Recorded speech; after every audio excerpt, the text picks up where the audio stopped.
Order! Order! You are an incorrigible delinquent at times. Behave yourself, man!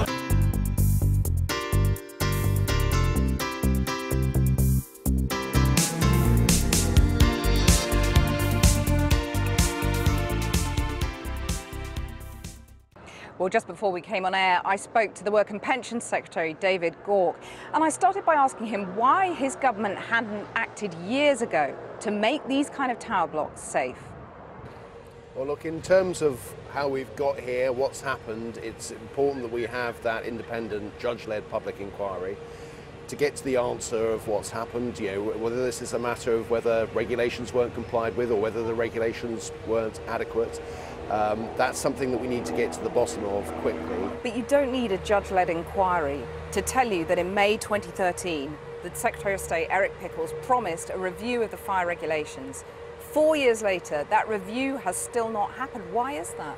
Well, the reality is that following the fire in Southwark, there was a call by the coroner for us to simplify the guidance. Now, we did actually simplify the guidance in terms of how we fight fires in high buildings, but this is a complicated area, and we've been proceeding and getting the evidence and trying to simplify the regulations, simplify the guidance overall. But why so did we that have need to taken take action. 4 years? Well, this is a very complicated area, but it's one of the areas that undoubtedly the inquiry will look at. Really, you just kicked it into the long grass, didn't you? And the person who kicked it into the long grass is the person who is now the Prime Minister's Chief of Staff, Gavin Barwell, who was Housing Minister at the time. The coroner made a number of recommendations, all of which we have responded to. But is it appropriate that the Prime Minister's Chief of Staff was the person who sat on this review for all those years? Is it appropriate that he's now Chief of Staff advising her on this disaster? Well, I don't accept that the review was sat on. For 4 years? I don't accept, because there's a lot of work has been undertaken on this in terms of the work to research how we deal with this. In terms of if we're going to change the guidance, it's important that we get that guidance right. But as I say, this is an issue that will be looked at, no doubt, by an independent inquiry, and that is part of what we need to do to understand how this happened. If you don't we shouldn't jump to conclusions as to how this happened. Clearly, it's important that we get to the truth and that there is accountability, but we have to do it in that order. Again, you don't need an inquiry to accept that there has been a colossal failure of regulation and governance here. Do you accept that? Well, what we need to understand is, has there been a failure of people to comply with the regulations, or has there been a failure of the regulations themselves? But the fact is that there were 3 separate fires. I mean, Lakanal House in Camberwell, Shirley Towers in Southampton, Shepherd Court in West London. At each one, the government had an opportunity to act, to tighten up those fire regulations, to make those tower blocks safe. And the government didn't act. Can't the people who live in those tower blocks now conclude that the government does not have their safety as a priority? No, the question we have to understand is exactly what has happened with Grenfell Tower. Was it a question of the regulations weren't properly applied? Was there a failure in the regulations? We can't jump to conclusions as to what happened here. We need to get to the truth, and understandably people are very anxious to get to the truth, and that's what we have to do. And rather than immediately reaching certain conclusions, I think we have to get to the bottom of this, and this has to be looked at by an independent person. I've got that message, but here's one truth, one fact. 4,000 tower blocks like Grenfell Tower don't have sprinkler systems. Can you assure the people living in those towers that they are 100% safe?